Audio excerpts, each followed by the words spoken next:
ये लीजिए चुकंदर का सालन। ये मैंने अपने हाथों से तैयार किया है। शुक्रिया सरायबान।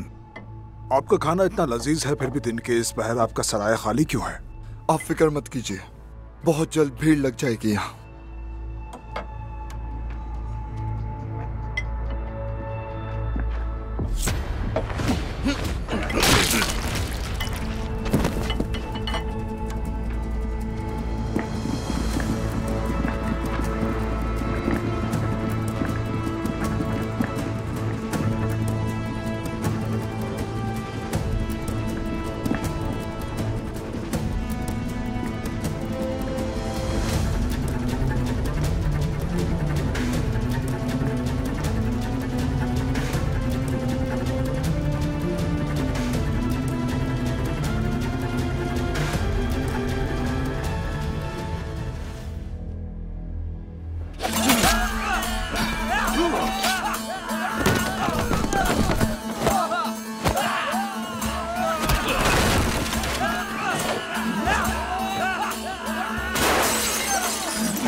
सरदार, कैसे मालूम हुआ कि खाने पकाने वाला इन्हीं में से एक था?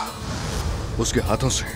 उसने कहा कि उसने खुद अपने हाथों से पकाया है, लेकिन उसके हाथ साफ थे और इस वक्त सराय का खाली होना भी एक बुरा इशारा था।